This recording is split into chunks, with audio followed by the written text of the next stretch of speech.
termasuk tanda-tanda kiamat yang sudah nyata sebenarnya. Termasuk dalam Al-Hamah Kubra, atau peperangan terjadi antara umat Islam dengan Bani Asfar, ya orang-orang non-Muslim, yang pada saat itulah terakhir tanda-tanda hari kiamat, dan pada saat itu Iblis akan berubah menjadi manusia, lalu mengatakan kepada kaum muslimin kalau Dajjal telah keluar di tengah-tengah kalian. Akan menyebutkan yang pertama dari 10 adalah keluarnya Dajjal. Karena disebutkan dalam hadis tentang peperangan muslimin dengan Bani Asfar, atau orang-orang non-Muslim, ya, yang besar-besar nanti perang besar. Bahkan kata Nabi SAW, karena akan melawan mereka, dan mereka dibawa 80 bendera. Allah SWT keluarkan di leher mereka bagian belakang seekor binatang kecil yang membuat mereka mati seketika semua. Bismillahirrahmanirrahim. Kemudian teman-teman sekalian, kiamat ini sudah terlalu banyak tanda-tandanya, dan memang Nabi SAW menjelaskan akan terjadi tanda-tanda. Ulama membagi ada tanda-tanda kecil, ada tanda-tanda besar. Tanda-tanda kecil ada yang sudah terjadi, ada yang sedang terjadi, ada yang belum terjadi. Tanda-tanda kiamat besar belum terjadi semuanya. Ya. Tapi ini semua teman-teman akan pasti terjadi sebelum terjadinya kiamat yang besar. Ya. Tanda-tanda kiamat kecil yang sudah terjadi adalah sabda Nabi SAW, hitunglah kiamat itu termasuk lahirnya aku, diutusnya aku, dan meninggalnya aku. Tiga-tiga sudah terjadi. Nabi SAW sudah lahir, sudah diutus, dan sudah meninggal dunia. Kemudian beliau sebutkan juga termasuk tersebarnya taun amwas. Ya. Virus taun yang ini terjadi di zaman Umar bin Khattab radhiyallahu anhu, yang banyak sahabat juga terbunuh dengan virus ini, gitu kan? Dibebaskannya Palestina di zaman Umar bin Khattab juga terjadi. Ya. Ini semua sudah terjadi tanda-tanda kiamat ini. Jadi cukup banyak yang sudah terjadi. Bahkan Nabi SAW menjelaskan, ya, kalau kaum muslimin akan membuka wilayah Hira, dan memang sudah berhasil juga, ya, dibebaskannya. Umat Islam akan membebaskan Konstantinia atau Konstantinopel, Turki, Istanbul, ya. Itu juga sudah terjadi di tahun 1439 Masehi di zaman Sultan Muhammad Murad Al-Fatih rahimahumullah. Sudah terjadi gitu. Jadi banyak sudah terjadi. Ya. Tentu ada juga yang lain, saya tidak jelaskan semuanya karena cukup panjang bahasan, tidak mungkin dalam sejam. Anda bisa kembali ke kajian kami tentang hari kiamat, cukup banyak, diantaranya bedah buku Minhajul Muslim, ya, di bab tentang beriman kepada hari kemudian. Kemudian ada juga yang sedang terjadi, seperti misalnya sabda Nabi SAW, tidak akan terjadi kiamat sampai zina itu menyebar. Ya. Kemudian juga dalam riwayat lain, dan juga khamar, serta diganti namanya dengan nama yang lain. Bukankah Anda lihat sekarang dilegalkan? Ya. Diskotik, bar, karaoke, dengan lampu-lampu yang terang, mendapatkan izin, mereka bebas melakukan semua itu. Nah itu sudah dilegalkan. Zaman dulu tuh sangat aib besar kalau terjadi perzinahan. Orang untuk menyembunyikan diri. Sekarang orang sudah mulai terang-terangan. Bukankah film-film sudah banyak disebarluaskan di medsos, semuanya orang bisa melihat aurat orang lain, bisa menonton zina dan segala macam, bahkan mendukung dan segala macam. Bahkan bisa investasi, ikut-ikutan di situ. Itu kan sudah merajalela. Khamar digantikan namanya. Sekarang kan digabung khamar yang bersaudara sama zina. Pasti dia paket biasanya. Setelah mabuk, zina. Atau zina dengan mabuk. Ini dua hal yang sulit dipisahkan. Seperti kembar gitu ya. Kemudian dosa ini rata-rata ya, seperti bersaudara. Memanggil satu sama yang lain. Kalau sudah melakukan ini akan terjadi, ini akan terjadi. Terus begitu. Tapi dua hal ini selalu ada. Anda lihat relevansinya. Diskotik, ada khamar, ada wanita. Yang menawarkan jasa untuk zina. Karaoke, pasti ada wanitanya. Gitu kan. Yang menawarkan begini. Tempat-tempat bar dan segala macam ini sama. Maka ini kayak satu paket teman-teman sekalian. Dan ini sudah disebutkan oleh Nabi SAW. Diubah sekarang menjadi julukan atau judul hiburan. Jadi bukan lagi dikatakan perzinahan. Hiburan.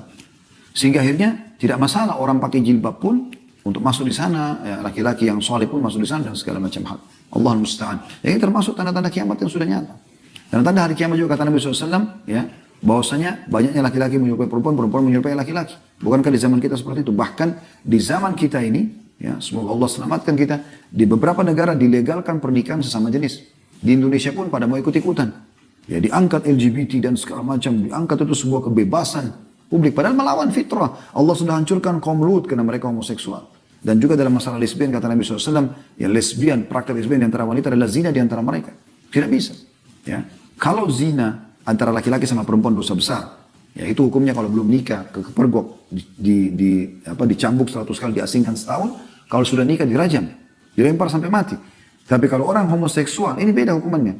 Kata Abdullah bin Umar atau Abdullah bin Abbas, kalau pelaku ini, sodomi atau homoseksual ini, kalau kepergok dan ketahuan, dia dicari tempat tertinggi di sebuah kota itu, lalu didorong dari atas, kemudian dilempar, dirajam dengan batu dari bawah. Sudah nikah atau belum nikah? Kalau zina, rajamin nanti kalau sudah nikah. Tapi ini tidak. Karena beratnya hukuman terhadap hal-hal tersebut. Tapi subhanallah, sekarang sudah dianggap seperti yang biasa. Bahkan sudah biasa orang, dianggap biasa sekali orang itu pacaran, pikir-jalan, pegang-pegangan, bukan halal suami istri, ciuman. Bahkan mereka berzina ya di tempat-tempat umum, di kebun-kebun dan segala macam. Dan yang lebih parah kadang-kadang melakukannya di kuburan. Tempat yang harus dijadikan sebagai ibrah. Peringatan kata Nabi SAW, ziarahilah kubur karena peringatan hari akhirat. Mereka malah melakukan kemaksiatan di tempat-tempat haram seperti ini. Atau tempat-tempat yang harusnya dimuliakan, maka mereka lakukan perbuatan haram di situ. Ini semua termasuk tanda-tanda kiamat. Ya. Dan ada beberapa yang lain tentunya. Juga ada tanda-tanda kiamat yang kecil yang belum terlihat. Seperti kata Nabi SAW, tidak akan terjadi kiamat sampai kalian melihat dari sungai Furat keluar gunung emas. Walaupun sudah ada tanda-tanda yang terlihat di sebagian informasi yang ada di zaman kita sekarang. Juga termasuk yang belum terjadi adalah kembalinya Jazirah Arab. Ya, dengan sungai-sungai, kebun-kebun. Sekarang kan yang kita tahu Jazirah Arab, termasuk Saudi terutama sekarang adalah banyak padang pasir. Tapi subhanallah dalam 10 tahun terakhir ini, itu selalu turun salju. Di hari-hari sekarang ini kita, baru 2 hari yang lalu saya temukan lagi cuplikannya, bagaimana dan itu tidak asing di medsos, di Tabuk selalu turun salju. Yang sebelumnya mungkin tidak seperti itu. Dan sampai dijadikan sebagai bahan khutbah Jumat oleh para imam-imam haram. Bagaimana memperingatkan masalah ini. Kalau salju itu pada saat dia cair, dia akan membawa air yang sangat banyak. Dan itu bisa membuat subur. Dan beberapa titik Jazirah Arab sudah mulai kelihatan hijau. Dalam subhanallah 2-3 hari saja hujan, maka kita lihat padang pasir itu berubah menjadi hijau. Saya saksikan sendiri beberapa kali seperti itu ya. Maka ini termasuk tanda-tanda kiamat yang sudah nyata sebenarnya. Termasuk dalam Al-Hamah Kubra atau peperangan terjadi antara umat Islam dengan Bani Asfar, ya orang-orang non-Muslim. Ya, dan pada saat itulah terakhir tanda-tanda kiamat karena di penutupan hadis tanda-tanda kiamat kecil maksudnya. Kata Nabi SAW pada saat Muslimin sudah sampai ke Rum. Rum ini Allahu alam di mana posisinya, tapi kata Nabi SAW pasukan Muslim akan sampai ke Rum.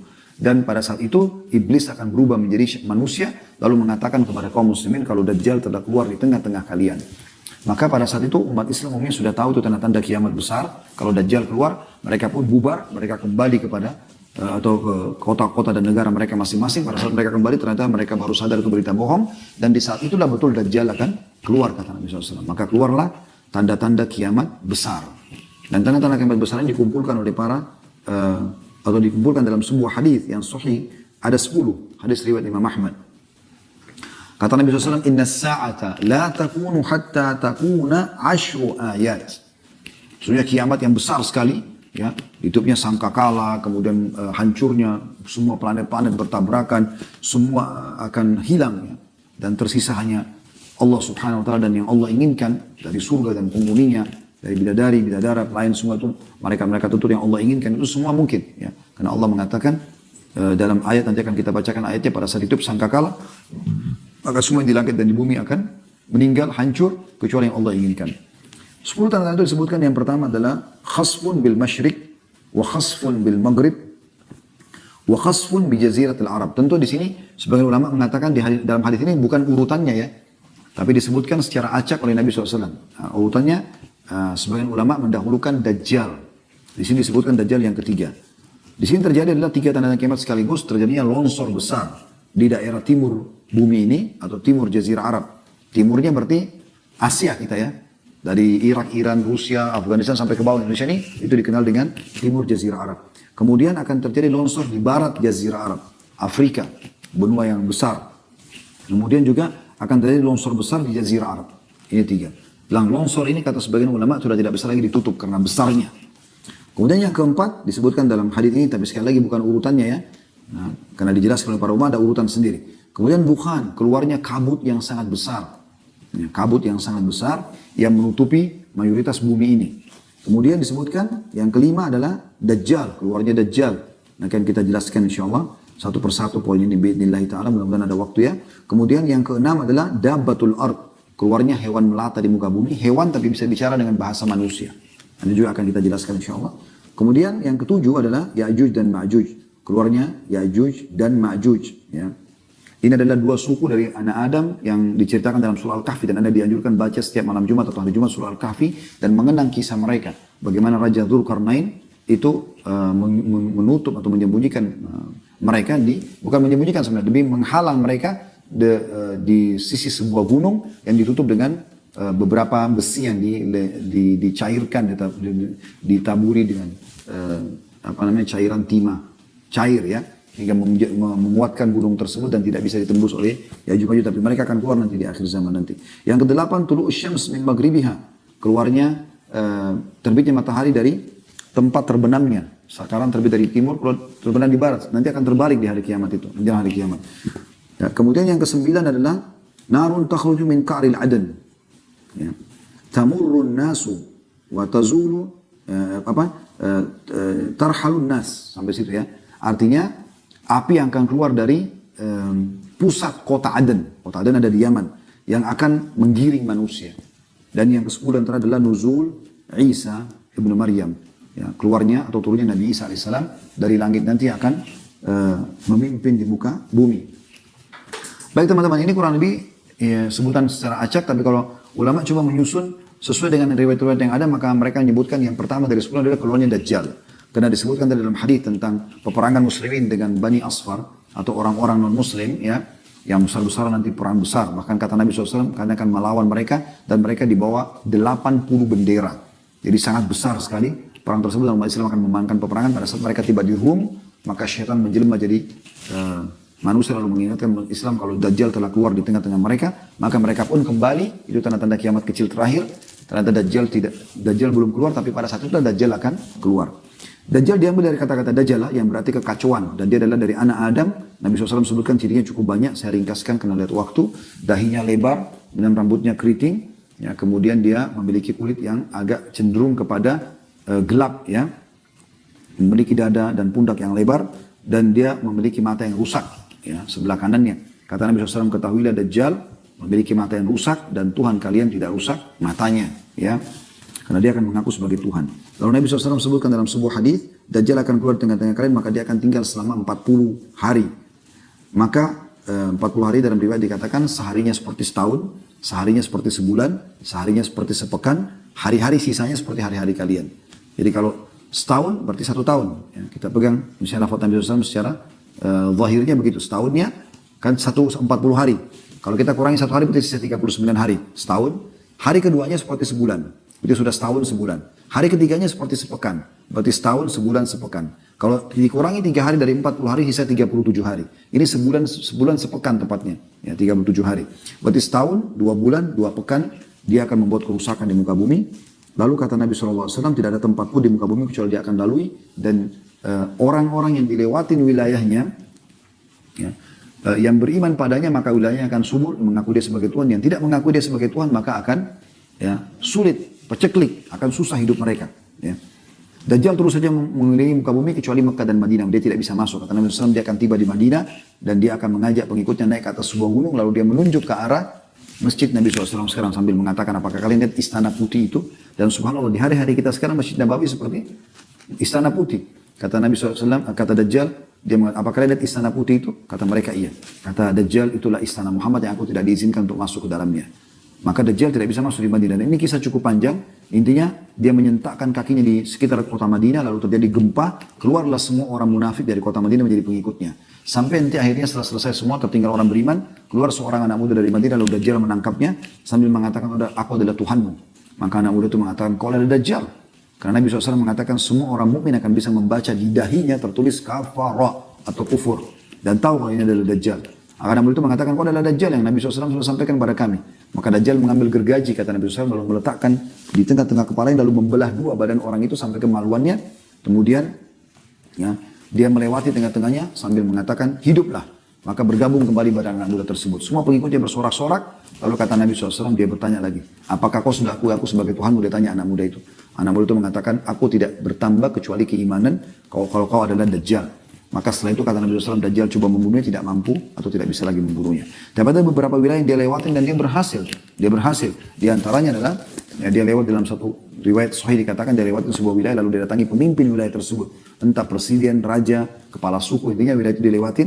Lalu dia mengatakan kepada pemimpin wilayah itu, saya adalah Tuhanmu. Orang itu mengatakan, kau manusia biasa seperti saya, dari mana buktinya? Dia mengatakan, bagaimana kalau saya hidupkan kedua orang tuamu? Kata pemimpin wilayah itu, oke, kalau kau hidupkan maka saya akui kau sebagai Tuhan. Maka setelah itu pun, ya, Dajjal mengatakan tunjukkan di mana kuburannya. Begitu ditunjukkan lalu Dajjal mengatakan keluarlah. Lalu keluarlah kedua orang tuanya, pemimpin wilayah tersebut, ibu dan ayahnya. Kemudian berkata kepada anaknya, ya, berimanlah kepadanya karena dia adalah Tuhanmu. Nah setelah itu pemimpin wilayah itu pun beriman pada Dajjal, mengakui Dajjal sebagai Tuhan, lalu semua wilayah mengikuti beriman pada Dajjal. Tapi di sini teman-teman pentingnya, untuk membaca sebuah hadis Anda harus baca sampai tuntas, jangan tidak tuntas. Karena dalam closing hadis, penutupan hadis kata Nabi SAW, dan ketahuilah sesungguhnya ya, kedua orang tua orang itu, pemimpin itu adalah syaitan yang menjelma untuk menipu manusia. Jadi tidak benar bahwasanya dua-dua itu dikeluarkan oleh Dajjal, tapi ini dukungan terhadap Dajjal dari syaitan. Wa na'udzubillah. Ya, kemudian setelah itu Allah SWT turunkan Nabi Isa ya untuk membunuh Dajjal pada saat itu. Keluarlah Dajjal, Nabi Isa AS turun, kata Nabi SAW, pada saat keluar seseorang dari keturunanku bernama Mahdi, atau namanya seperti namaku Muhammad bin Abdullah, kemudian membawa pasukan ke masjid Menara Putih di negeri Syam, kemudian disitulah dia akan mengimami orang sholat asar, Isa turun sambil memegang kedua sayap ya, malaikat, kemudian ikut sholat bersama dengan mereka, lalu Nabi Isa memimpin pasukan tersebut menuju ke wilayah Palestina, ya, tempat Dajjal ada, kemudian membunuh Dajjal. Kata Nabi SAW, Isa pun pada saat tampil dan dilihat oleh Dajjal, Dajjal melepuh seperti melepuhnya barang ya, meleleh gitu ya. Dia meleleh. Maka dibunuhlah oleh Dajjal, Dajjal dibunuh oleh Nabi Isa AS. Nabi Isa menghancurkan salib, membunuh babi-babi dan seterusnya, dan cerita cukup panjang masalah itu. Kemudian setelah itu Nabi Isa memimpin keadilan di muka bumi, lalu keluar Ya'juj dan Ma'juj setelahnya. Jadi ini urutannya kurang lebih. Ya'juj dan Ma'juj ini dua suku akan keluar, kata Nabi SAW, Allah berfirman kepada Isa, hai Isa, ya, selamatkanlah dirimu ke gunung Tur di Palestina, ya, bersama pengikutmu, karena aku akan mengeluarkan hamba-hambaku yang tidak ada orang yang mampu melawannya. Maka mereka akan keluar Ya'juj Ma'juj itu, kemudian mereka akan membuat kerusakan di muka bumi. Ya'juj Ma'juj ini golongan tersendiri. Mereka manusia seperti kita, tapi mereka punya ciri-ciri sendiri yang mereka ini berbeda sama kita. Memang Allah SWT jadikan mereka sebagai cobaan. Mereka hidupnya semuanya kerusakan. Mereka membunuh siapapun yang selain mereka. Dan ciri salah seorang antara mereka akan meninggal dunia kalau memiliki 1000 anak. Baru dia tahu dirinya akan meninggal dunia. Saya pernah tanyakan kepada dosen kami pada saat mempelajari masalah tanda-tanda kiamat ini, apakah ada di antara manusia kayak seperti kita ini yang bergabung sama pasukan mereka? Maka beliau mengatakan tidak ada. Jadi itu dari mereka sendiri. Dan mereka Allah izinkan untuk menyebar kerusakan di muka bumi. Mereka makan segala macam hal. Dan mereka saking besarnya fitnahnya, melempar anak panah mereka ke langit dan jatuh anak panah tersebut dengan ada darahnya. Allah menguji mereka. Maka mereka mengatakan, qatalna man fil ardi wa qatalna man fis sama. Kami telah membunuh semua yang di bumi dan kami telah membunuh yang di langit. Setelah itu Allah SWT mematikan mereka dengan satu kali. Sekalian semua mati. Allah SWT keluarkan di leher mereka bagian belakang seekor binatang kecil yang membuat mereka mati seketika semuanya. Lalu Allah pun menurunkan hujan setelah itu membersihkan bumi dari mereka dengan mengutus juga burung-burung yang mencengkram jasad-jasad Ya'juj Ma'juj lalu lempar di lautan. Seperti itu kurang lebih. Dan setelah itu ya terjadilah keamanan sampai Nabi Isa meninggal dunia. Keluar tanda-tanda setelah itu manusia mulai menyimpang lagi, ya mulai menyimpang, mulai menjauh. Maka keluarlah tanda-tanda ya yang selanjutnya, yang keempat yaitu keluarnya dabbah. Keluarlah hewan, ya hewan melata yang bisa berbicara, yang membawa cap, kata Nabi SAW, mengingatkan manusia agar mereka jangan sampai melanggar hukum Allah. Lalu dicaplah siapa yang beriman dan siapa yang kafir pada saat itu. Kemudian setelah itu keluarlah kabut, ya, yang mengumuli muka bumi ini. Itu yang kelima. Kemudian yang keenam, 7, 8 terjadi longsor besar, gitu ya, di 3 tempat, Jazirah Arab tadi di timurnya dan di baratnya. Kemudian yang ke-9 keluarnya api dari wilayah Aden. Dan sekarang ini di kota Aden sendiri di Yaman itu sudah ada tanda-tanda, ada beberapa titik wilayah yang memang sulit sekali orang hidup di atasnya karena panas sekali. Ditemukan ada api yang sangat besar, apakah itu gunung berapi atau sejenisnya. Yang jelas itu kuasa Allah SWT, tanda kiamat. Yang terakhir adalah terbitnya matahari dari barat, ya. Dan ini pada saat itu kata Nabi SAW, Allah akan menerima taubat hambanya selama belum terbit matahari dari barat. Ini tanda-tanda kiamat yang kurang lebih disebutkan yang terakhir, teman-teman sekalian. Baik, saya ingin, sebenarnya kalau bahas masalah kiamat ini sangat panjang lebar, tapi saya ingin titik-beratkan teman-teman sekalian 2 buah hadis yang lain, atau 3 buah hadis tentang Nabi SAW, kemudian coba kita closing dengan sedikit peringatan masalah keimanan, apa yang harus kita lakukan teman-teman sekalian. Hadis Nabi SAW, yang pertama adalah kata Nabi SAW, ayuhan nas, innakum mahsyuruna ila rabbikum hufatan uratan burla. Wahai sekalian manusia, sesungguhnya kalian pasti akan dibangkitkan menuju Tuhan kalian, dihimpunkan di padang mahsyar, sebuah lapangan yang luas, semuanya hanya butiran pasir putih, nggak ada lagi bangunan, nggak ada gunung, nggak ada lautan, ya. Di hadapan Rabb kalian dalam keadaan telanjang kaki, telanjang badan dan tidak bersunat. dibangkitkan dari kuburan. Tapi tentu nanti dalam hadisnya dijelaskan kata Nabi SAW, awal yang akan dibukakan tanah sehingga dibangkitkan adalah aku.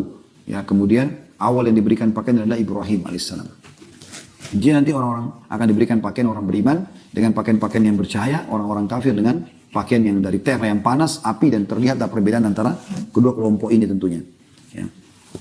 Kemudian kata Nabi SAW, ketahuilah bahwa sesungguhnya orang pertama yang diberi pakaian adalah Ibrahim AS, dan ketahuilah bahwa sesungguhnya nanti akan didatangkan beberapa orang dari umatku, lalu mereka diseret ya, ke sebelah kiri. Ala wa inna awwal khalqi yuksa Ibrahim AS, ala wa innahu sayuja'u birijal min ummati fayu'khadu bihim dhatat shimal. Fa'akulu, maka aku pun berkata, ya Rabbi, ashabi, wahai Tuhanku, itulah sahabat-sahabatku, aku sempat melihat mereka, mereka sempat beriman di masa aku hidup. Fayaqulu innaka la tadri ma ahdathu ba'dak. Maka dikata kepada Nabi SAW, sesungguhnya tidak, ya, engkau tidak tahu apa yang mereka lakukan setelah engkau meninggal dunia. Jadi menandakan Nabi SAW juga tidak tahu apa yang terjadi dengan umatnya, kecuali yang diinformasikan kepada beliau. Yang dimaksud juga di sini adalah mereka murtad, adalah orang-orang yang sempat masuk Islam di akhir-akhir hidup Nabi SAW, dalam kondisi mereka hanya karena ketakutan dengan Islam, bukan karena keimanannya. Maka mereka banyak yang murtad setelah Nabi SAW meninggal. Ini diantara hadis yang tentunya yang menyebutkan bahwasanya kita akan dibangkitkan pada hari kiamat. Kemudian saya ingin sampaikan teman-teman sekalian, saya tidak jadi sampaikan 3-4 hadis karena melihat waktu ya. Tapi kita coba sampaikan apa yang harus kita lakukan sebenarnya teman-teman sekalian. Setelah kita mengetahui walaupun hanya beberapa saat tentang kiamat dari ayat-ayat Al-Quran, dari hadis-hadis Nabi SAW, sebagai orang muslim kita harus menyadari masalah ini. Dan juga tadi sudah kita jelaskan bagaimana manfaat mengimani tentang hari kiamat. Maka kita harus menjadi orang yang sadar dan engah. Perhatikan sabda Nabi SAW, La tazulu kadama abdin yawmal qiyamah hatta yus'alu an arba'ah. Tidak akan beranjak kaki seorang hamba pada hari kiamat sampai ditanya tentang 4. An umri fima afnah. Tentang umurnya di mana dia habiskan. Umur ini berarti waktu. Waktumu di mana kau habiskan. Bermanfaat nggak? Dari manfaat ke manfaat yang lain. Minimal mubah. Minimal. Kalau ada yang kita sudah buang dalam hal kemaksiatan, segera taubat kepada Allah SWT. Mumpung masih diberi waktu. Bapak Ibu yang ikuti acara ini, saya pun termasuk diantaranya, ya. Dan teman-teman tim TUM juga yang mengurus, kita ini sedang diberikan bonus oleh Allah hari ini. Satu hari ini adalah hari yang sangat mahal. Esok hari kita tidak tahu. Sebab kita panjang umur, tapi kita tidak tahu teman-teman sekalian. Setiap saat kita bisa meninggal dunia. Setiap saat bisa datang malaikat maut. Dan hanya akan dikenang saja Anda. Beberapa saat juga kenangannya. Jadi misalnya saya duduk begini, tiba-tiba malaikat maut lihat di ujung ruangan. Bukan mendoakan diri, tapi bisa terjadi. Anda semua tidak lihat, saya yang lihat, lalu kemudian direbutlah nyawa saya seketika meninggal. Semoga insya Allah husnul khatimah, meninggal. Jatuh. Orang kan hanya mengenang Khalid Basalam, nggak pernah ceramah, selesai. Sehari, sebulan, setahun, habis itu orang sudah melupakan semua itu. Bahkan mungkin yang mendoakan anak, mungkin cucu, selebihnya Allahu a'lam. Apakah masih mendoakan? Sekarang Anda tanya diri Anda sendiri. Apakah Anda masih mengenang atau bahkan mendoakan kakek-kakek Anda? Generasi yang kesekian ke atasan? Mungkin kita sudah lupakan mereka. Seperti itu.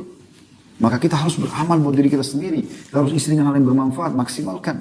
Kalau sebagian salaf, masa lalumu sudah berlalu. Kalau kebaikan, syukurilah. Kalau keburukan, kau bertobat. Hari ini adalah harimu, maksimalkan. Dan hari esok sesuatu yang belum jelas, maka kau hanya bisa membuat program. Kita tidak tahu. Kita berangan-angan, insya Allah panjangkan umur, tapi bisa mati seketika. Jangan terus-menerus selalu dengan kecantikan, dengan kegagalan, dengan kekayaan, sehingga lupa bahwa akan ada hari kembali. Segera selamatkan diri. Dan yang bisa selamatkan adalah diri Anda sendiri. Itu penting. Lalu kata Nabi SAW, wa'an ilmihi ma'amila bihi. Ilmunya. Apa yang dia kerjakan dengan ilmunya? Belajar ilmu agama atau ilmu bermanfaat. Kalau dia belajar ilmu yang tidak bermanfaat seperti misalnya sihir dan segala macam, ini lebih parah ini. Ilmu agama aja akan ditanya, kau sudah praktekkan belum? Sudah ajarin belum? Semua itu Allah kasih kesempatan kita untuk belajar agar kita mengajarkan kepada orang lain. Ilmunya akan ditanya. Kemana? Kan? Ada orang subhanallah mau masuk surga sendiri. Belajar hanya dia sendiri. Dia tidak ajarin kepada orang lain. Bagaimana bisa? Padahal Allah berikan kesempatan kita untuk melipat gandakan pahala dengan mengajarkan kepada orang. Bahkan kata Nabi SAW, Allah subhanahu wa ta'ala di langit sana, ya, seluruh penghuni langit, seluruh penghuni bumi termasuk semut di lubangnya dan ikan-ikan yang ada di lautan, semua memohon ampun pada pengajar kebaikan. Akhi, ajarin orang semua hadis. Sampaikan semua wasiat, kirimkan semua pesan di WA, di grup, di medsos. Pajang status yang baik-baik yang mengingatkan orang masalah kebaikan. Saya pernah mengirim sebuah hadis yang saya share di kontak saya. Hadis sudah umum. Man kana akhiru kalami la ilaha illallah dakhala jannah. Siapa yang akhir kalimatnya la ilaha illallah masuk ke dalam surga. Dan karena setiap hari saya kadang-kadang kirim sesuatu, ya. Pada saat Allah berikan kemudahan. Pada saat itu masih ada BBM yang beberapa waktu tahun yang lalu. Masih lebih banyak dipakai BBM pada saat itu daripada WA. Maka subhanallah beberapa hari kemudian ada seorang ustaz, teman sahabat dekat saya. Dia cerita sama saya, dia bilang, antum tahu nggak berapa hari lalu waktu antum kirimkan hadis tentang kalimat la ilaha illallah itu? Terus saya bilang, iya, ingat. Berpapasan waktu antum kirim itu dan anda buka handphone, mertua anda lagi sakarat, dia bilang. Mertua lagi sakarat. Dan ana belum sempat mentalkinnya. Membaca itu jadi ana mentalkinnya. Subhanallah, saya tiba-tiba berpikir, mungkin kita anggap remeh, tanda kutip hadis seperti ini, oh mungkin orang semua sudah tahu. Ternyata ada di antara orang yang kita kirimkan mendapatkan manfaat.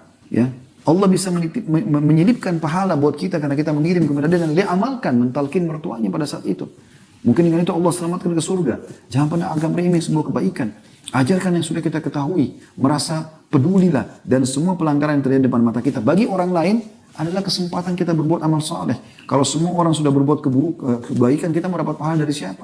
Justru pelanggaran orang lain kesempatan kita perbaikin untuk kita mendapatkan pahala dari mereka. Ya ibu-ibu melihat orang teman-temannya belum pakai jilbab, dakwahi mereka, jangan diam. Belum punya ilmunya, baca. Google sekarang di handphone kita, handphone sudah seperti perpustakaan berjalan. Tinggal anda baca, tinggal ketik, ya keutamaan menutup aurat atau ancaman membuka aurat misalnya. Anda bisa pelajari semua itu. Ya. Ini hal yang luar biasa yang harus kita lakukan. Dakwahi orang-orang yang belum paham masalah sholat dan yang lainnya. Kemudian dikatakan yang ketiga, wa an malihi min aina iktasabu wa fima anfaqa. Dan hartanya dari mana dia datangkan dan kemana dia keluarkan. Gitu. Khusus harta kata ulama dua hal. Sumbernya dari mana, dikeluarkan kemana. Ini penting untuk digarisbawahi. Karena kita semua umumnya mencari rezeki dari Allah, di jalan Allah Subhanahu Wa Taala. Maka kita perlu pelajari teman-teman. Manusia ada 4 golongan dalam masalah harta. Ada orang yang orang ini, ya, dia terbaik, dia memiliki sumber yang halal dan dia keluarkan pada yang halal. Sumber halal ke tempat yang halal. Jadi sudah halal, dia biayai keluarganya, dia sedekah, dia bangun masjid, rumah anak yatim, kegiatan sosial. Ini orang yang terbaik dalam harta. Ini kata Nabi SAW, ni'ma malus salih fiyadi abdus salih. Sebaik-baik harta yang saleh, yang halal, di tangan orang yang saleh. Kemudian yang kedua adalah orang yang sumbernya halal, tapi dikeluarkan pada yang haram. Udah gajinya halal, tapi dipakai berzina, dipakai karaoke, dipakai segala macam. Ini jadi tidak baik. Dapat pahala dari sumbernya, tapi berdosa dengan pengeluarannya. Juga akan ditanya oleh Allah SWT. Yang ketiga terbalik. Sumbernya tidak baik, haram, korupsi, manipulasi segala macam, dikeluarkan pada yang halal, diumrahkan orang, bangun masjid, tapi dari uang haram. Ini tidak bisa. Ini menambah dosa buat dia, tidak akan bermanfaat. Ya, karena kata Nabi SAW, Inna Allah tayyibun, la iqbalu illa tayyiba. Allah suci bersih, tidak terima kecuali yang suci dan bersih. Yang terakhir yang paling buruk adalah sumbernya haram, dikeluarkan pada yang haram. Sudah hasil manipulasi, hasil korupsi dan segala macam, dipakai lagi berzina dan segala macam, narkotika dan seterusnya. Ini orang yang paling buruk. Maka hati-hati teman-teman, Allah akan tanyakan semuanya. Makanya harus sumbernya halal, keluar pada yang haram, yang halal juga. Banyak harta nggak ada masalah, malah itu bagian daripada hal yang baik. Ya, kita bisa membangun masjid, rumah anak yatim, kita bisa membiayai dai, kita bisa menyebarkan Quran. Dengan harta kita banyak bisa meraih surga. Ya, kata Allah SWT, Inna Allah syara minal mu'mina amwalahum wa anfusahum bi anna lahumul jannah. Allah memberi dari orang mukmin jiwa dan harta mereka dibalas dengan surga. Yang terakhir, wa an jasadihi fi ma ablah, dan tentang jasadnya di mana dia gunakan. Jasadnya, Allah berikan kita jasad ini kekuatan, kesehatan, ya, kelebihan segala macam fasilitas yang luar biasa. Jangan disalahgunakan. Jangan gunakan dalam kemaksiatan, ya, kezaliman. Gunakan dalam ketaatan kepada Allah Subhanahu wa taala. Hadis sahih riwayat Tirmidzi nomor 2417.